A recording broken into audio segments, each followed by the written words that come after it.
위드팟 김광진, 정주식의 시사정비서.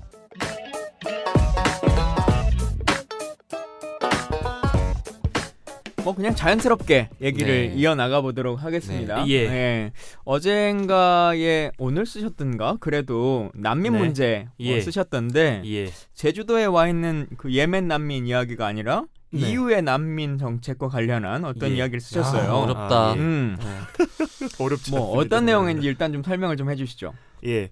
어제 유럽연합 정상회담이 있었습니다. 그래서 이제 유럽연합 정상회의가 있어서 이제 이 유럽연합 28개국이 이제 모두 모여서 공동선언문을 채택을 했어요. 근데 네. 공동선언문을 채택을 했는데 이 공동선언문을 채택하는 과정에서 굉장한 진통이 있었습니다. 왜냐하면은 이제 이탈리아의 주세페 콩테 총리가 만찬 겸 이제 회의 시간에서 난민 문제에 대한 명확한 결론을 내지 않으면은 이 공동선언문에 서명을 할 수가 없다라는 선언을 했거든요. 그래서 굉장히 그 많은 9시간간의 마라톤 회의 끝에 이제 유럽연합의 공동선언문에 난민 관련된 내용이 들어갔어요. 근데 이게 중요한 이유가 여태까지의 유럽의 난민 정책의 어떤 일대 전환점을 가져올 수가 있는 그런 정책이거든요. 네. 이제 이번 그 유럽연합 정상회담 공동선언문의 주요 골자는 첫 번째로 유럽연합 영내에 합동난민센터를 세우는 게 첫 번째입니다. 그래서 모든 난민 심사를 이 합동난민센터에서 처리를 하게 되고요. 그리고 여기서 난민 지위를 인정받지 못한 신청자는 바로 본국으로 송환이 되게 돼 있습니다. 그래서 난민 심사 및 본국 송환을 모두 이 합동난민센터에서 진행을 하게 되는 거고요. 그리고 현재 난민들의 주요 탈출 경로인 터키와 모로코에 대한 경제적 지원 강화 등의 내용이 들어가 있고, 그리고 이 난민들이 유럽연합 내부에서 이제 자유롭게 이동을 하지 못하도록 EU 내부의 국경 통제가 강화가 될 예정이에요. 근데 유럽연합은 쉥겐 조약이라는 조약이 체결이 되어 있어서 예를 들어서 뭐 제가 만약에 유럽연합 내부 국가의 네덜란드 들어가서 한번 입국 심사를 받으면 제가 네덜란드에서 프랑스로 넘어갈 때는 아무런 절차를 거치지 않아도 그죠. 됩니다. 배낭여행 갈 때도 그냥 예, 가는 그쵸. 거니까. 예, 네. 기차 타고도 넘어가고. 예, 그렇죠. 근데 EU 내부의 국경 통제가 강화되게 되면 난민의 경우에는 이제 앞으로 쉥겐 조약의 혜택이 제한적으로 적용되거나 아예 적용이 되지 않을 수 있는 그런 그 이제 제한이 이번 공동선언문의 주요 골자인데. 자, 이 공동선언문에 대해서 이해를 하려면 과거 유럽의 난민 정책이 뭐에 의거해서 이루어졌는가를 먼저 우리가 살펴볼 필요가 있어요. 현재 유럽연합의 난민 정책은 1990년에 아일랜드 더블린에서 체결된 더블린 조약에 근거를 하고 있습니다. 이 더블린 조약의 주요 골자는 난민 지위를 인정받기 위한 심사 절차는 무조건 그 난민이 최초에 도착한 국가에서 이루어져야 한다가 이 더블린 조약의 주요 골자예요. 왜 그러냐면 사실 난민들도 이제 뭐 목숨의 위협 때문에 탈출을 한 것도 있고 좀 더 풍요로운 선진국에 탈출하고 싶은 그런 니즈가 있기 때문에 난민들이 아무 나라나 다 들어가서 난민 지위 심사를 신청을 할 수 있게 되면은 이 난민 신청자들이 정착국을 쇼핑할 수 있는 그런 우려가 생겨요. 예를 들어서 이제 뭐 영국이나 독일 같이 경제력이 굉장히 높은 나라로 난민이 지나치게 몰릴 위험이 있기 때문에 그래서 이제 1차로 난민이 도착한 국가에서 무조건 모든 난민의 심사를 진행을 해야 된다라는 그런 조항이 있었어요. 근데 이게 1990년에는 그렇게 큰 문제가 없었어요. 근데 이게 이제 시리아 내전이 본격적으로 굉장히 악화가 되고 남유럽으로 하루에 최대 9,000명까지 난민이 쏟아져 들어온 시대가 있었거든요. 그래서 하루에? 예, 하루 평균 9,000명에서 8,000명이 들어갔었습니다. 그래서 이 더블린 조약에 의거해서 난민들이 최초로 도착한 나라가 그리스, 스페인, 이탈리아 이 3개 국가였어요. 네. 근데 이 3개 국가의 공통점은 2012년 유럽 재정위기 이후로 경제력이 굉장히 쇠퇴한 나라들이거든요. 그죠. 그래서 이 나라들은 하루에 난민이 수천 명 단위로 쏟아져 들어오니까 예전 같았으면은 우리나라에서 심사를 하고 돌려보낼 그런 역량이 됐었는데 난민 숫자가 기하급수적으로 증가하면서 이 경제력이 쇠퇴한 이 세계 국가에서 이 모든 난민을 다 난민지위를 심사를 하고 본국으로 송환을 한 그런 여력이 없어진 거예요. 그래서 실질적으로 시리아 내전과 이 리비아 내전이 1990년 더블린 조약을 무력화시켜버린 겁니다. 근데 남유럽 국가들은 여태까지는 계속 이제 그거를 버텨왔다가 반난민 아젠다를 주로 삼는 그런 포퓰리즘 정당들이 남유럽에서 굉장히 많이 득세를 했어요. 뭐 예를 들어 스페인 같은 경우에도 뭐 포데모스 같은 좌파 포퓰리즘 정당이 득세를 했었고, 이탈리아 같은 경우에는 이제 오성운동과 동맹당이라는 이제 우파 포퓰리즘 조직이 그 심지어 이탈리아는 또 그 포퓰리즘 정당 두 개가 연정을 해서 집권을 해버렸거든요. 우리가 사실 그 유럽 정당이나 이런 거에 진짜 관심이 없어가지고 기사도 안 보고 뭐 그러니까 그러지. 요즘 그 유럽의 나라가 정상적인 정치 구조가 잘 아닌 것 같아. 대부분의 나라들이 다 보면 막 심각합니다. 네, 진짜 좀 이게 우리가 생각하는 그 나라가 맞나 싶을 정도의 사람들이 다 집권하고 예. 그러더라고요. 네.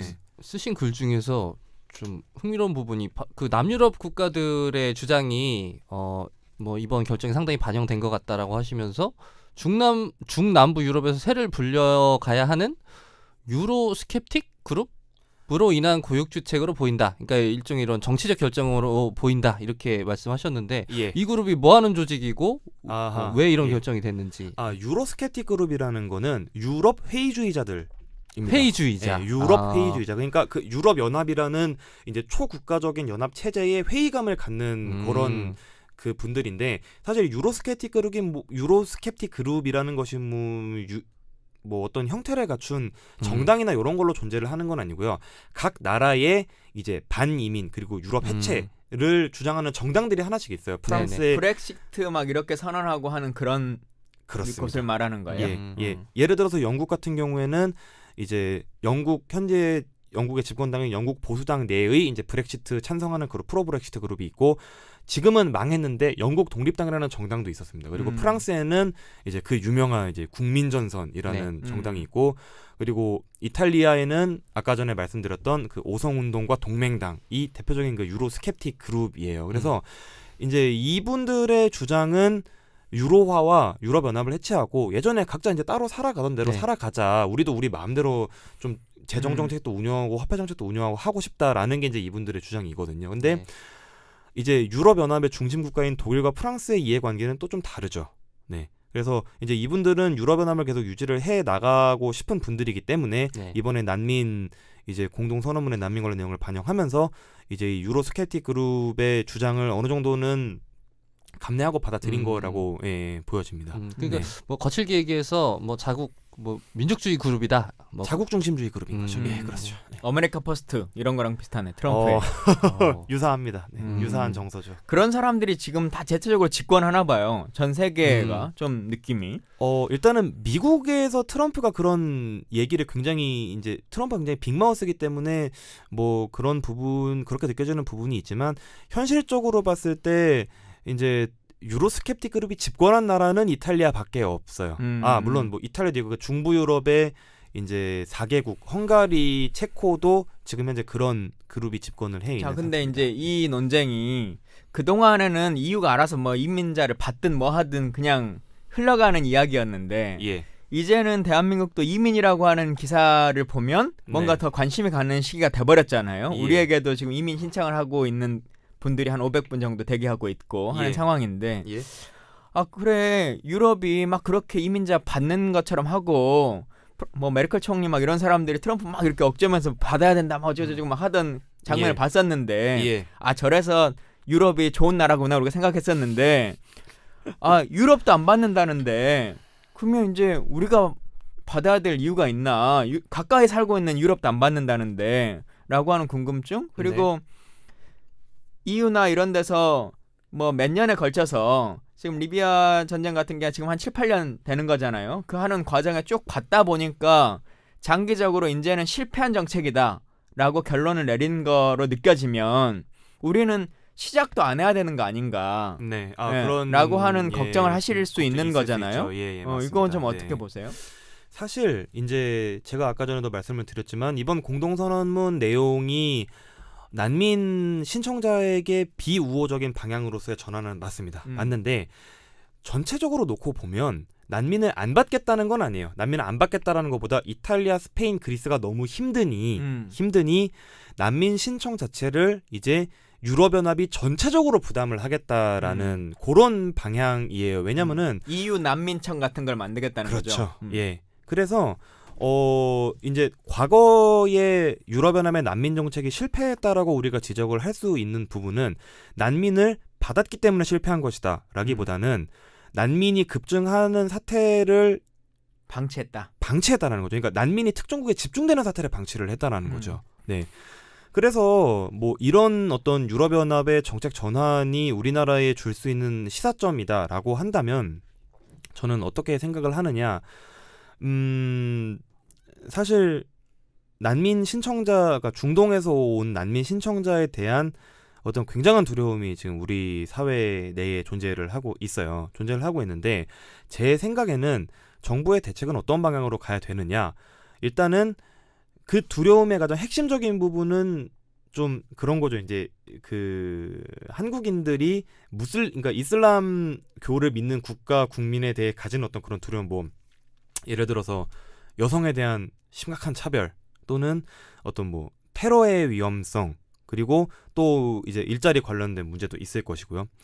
그래서 저는 그런 공포를 해결할 수 있는 수단을 정부가 빨리 이제 정책적으로 내놔야 된다고 저는 생각을 해요. 왜냐하면 사람들이 공포심을 느낄 수밖에 없는 부분이 정부에서 이제 예멘 난민 신청자에 대한 일자리 지원 프로그램은 가동을 했지만 이 사람들이 한국의 이 헌법 질서에 녹아들 수 있는 어떤 그런 교육 프로그램을 런칭을 하겠다라는 얘기는 저는 아직까지는 못 들어봤거든요. 근데 이제 이 그 국민들의 불안감을 해소를 하려면 결국 이제 이 사람들도 우리나라 법의 테두리 내에서 그러니까 삶을 영위해야 하며, 그렇지 않을 경우에는 한국 정부에서 강하게 단속을 하겠다라는 그런 의지를 정부에서 좀 보여줘야 된다고 저는 생각을 합니다. 물론 이분들의 다 뭐 범죄자의 뭐 무슨 차별주의자로 몰아붙이는 그런 레토릭은 굉장히 잘못됐지만 이제 뭐 보통 그런 얘기들이 많이 있잖아요. 우리나라도 과거에 난민이었고 6.25 동란이 있었을 때 과거 난민이었고, 그리고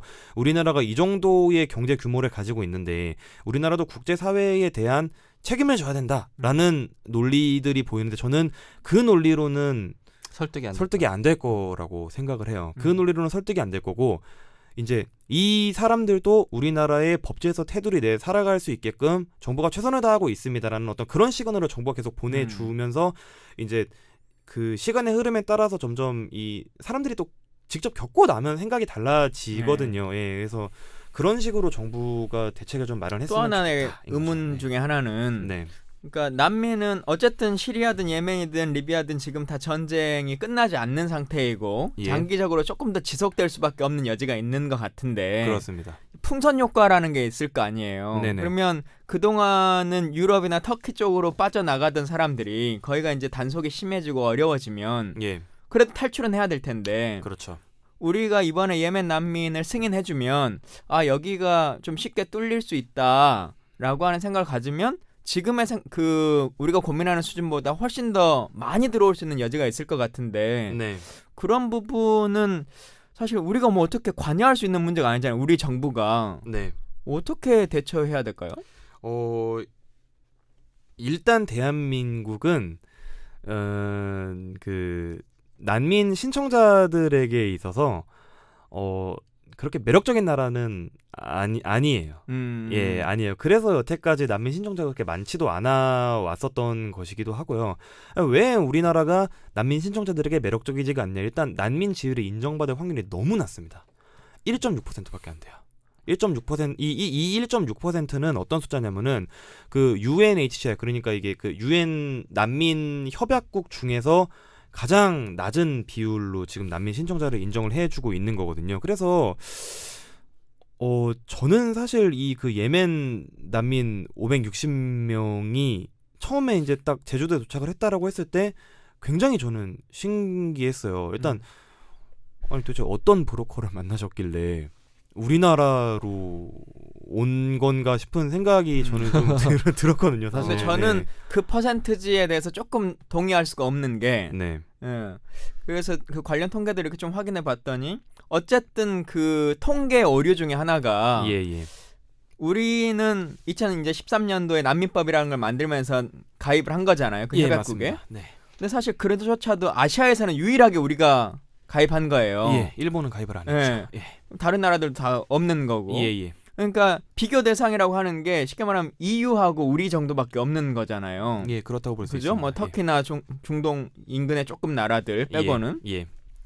그러니까 거기는 워낙 또 많은 숫자가 가는 거고 네. 우리로 오는 것은 그러니까 우리가 생각하는 생존을 위한 난민들은 EU 쪽으로 지금 다 그동안 갔었고 예, 가고 있었죠. 우리로 오는 거는 정치적 난민 신청에 훨씬 더 가까울 수 있는 여지가 있는 건데 예. 그러다 보니까 우리는 선별하고 평가해야 되는 그 지점이 좀 있었던 거고 예. 저기는 누가 봐도 살려줘야 되는 상황들이 더 크니까 받아들이는 비율이 높았던 거. 어찌 보면 우리가 인식하는 그 난민의 느낌으로는 이번이 처음이어서 예. 이 500명의 비율을 우리 정부가 어느 정도 받아들이냐라고 하는 걸 해야 네. 통계가 나오지. 네. 제 느낌이에요. 예. 그동안은 1.6%였으니까 네. 아닐 거다. 네. 지금 예를 들면 이 500명 중에서 한 1.6% 정도밖에 안 될 거다. 네. 라고 하는 기준점은 우리나라는 워낙 그 로 데이터 자체가 예. 부족하니까. 부족해서 예. 좀 정상적인 통계치가 아닌 것 같아요. 그리고 아. 다른 나라 협약국에 비해서도 현재 떨어진다라고 하는 그 기준점도 네. 조금 다른 느낌인 것 같고. 근데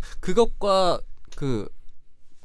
이해는 되는데 그것하고 그것 때문에 한국으로 가려고 했던 난민들이 그래서 한국은 이러이러한 그 통계 오류가 있기 때문에 우리가 가도 받아줄 거다 이렇게 생각하진 않았을 것 같아요. 그러니까 그런 그런 통계상의 오류가 있다 하더라도 흰고님 말씀하신 것처럼 그들에게 그 숫자로 보여지듯이 굉장히 매력 없는 그 난민 신청국으로서 굉장히 매력이 없는 나라인 거는 달라지지 않을 것 같아요. 어쨌든 언어나 문화나 이런 게 다 다르기 때문에 하는데 제 염려는 그거였던 거예요. 이제는 우리가 그걸 오픈했다. 네. 오는 것을 560명을 열어준다. 네. 라고 선언하면 음. EU로 가기 어려운 이 상황이 초래됐을 때 네. 오려고 하는 측도 늘어날 수 있지 않을까라고 네. 하는 고민. 네네. 뭐 근데 그건 좀 더 지켜봐야 될 것 같고 네. 흰고님은 제가 보니까 거의 매주 모셔야 될 것 같아요.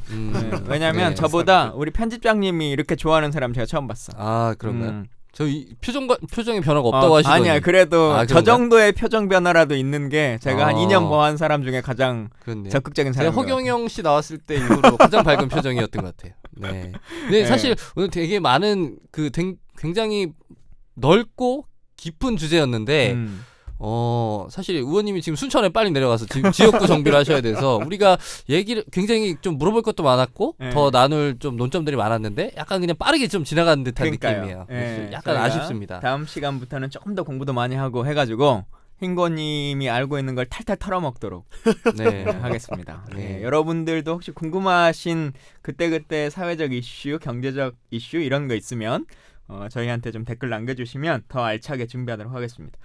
1시간 반 정도 얘기 나눴는데요. 예. 뭐 좀 느낌은 어떠신지 또 그리고 우리 시사정비소 청취자분들에게 한 말씀 좀 해주시죠.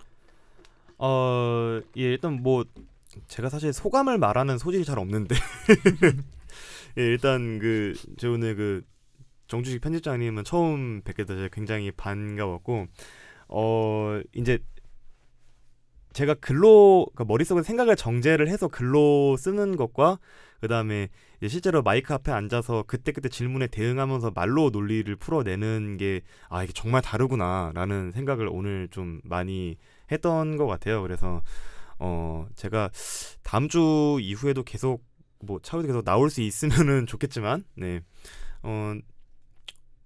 이제 제가 앞으로 계속 고정으로 출연을 하게 된다면 좀 저도 굉장히 부족한 사람이다라는 것을 이제 기초로 하고 저도 말씀을 드리는 거니까 많은 어떤 지적이나 그런 가르침의 말씀이 저도 많이 필요하다. 네, 이런 부분 좀 먼저 말씀을 드리고 싶고, 예, 저희 흰고 이모티콘 좀 많이 사주셨으면 좋겠습니다. 아 카카오에 예, 입점돼 예. 있나요? 수익이 납니까? 예, 아니요. 저한테 수익은 안 나는데 예. 지금 그 제가 아까 맨 처음 말씀드렸듯이 그 박재소 작가님께서 다람이 이모티콘이랑 흰고 이모티콘을 출시를 하시는데 다람이 이모티콘은 잘 팔아서 6종이 냈고 이게 굿즈도 인형도 있는데 흰고는 이모티콘도 한 종류밖에 없고 굿즈도 안 나왔어. 이게 잘 안 팔려서 그래서 저희 시사 정비소 청취자 여러분들께서 혹시 저희가 하나씩 후기 리뷰해 남겨주신 분께 제 개인 사비로 5분께 이모티콘 선물해드리겠습니다. 아, 예. 오. 감사합니다. 자, 네. 다음 시간에 뵙도록 하겠습니다. 네. 감사합니다. 감사합니다.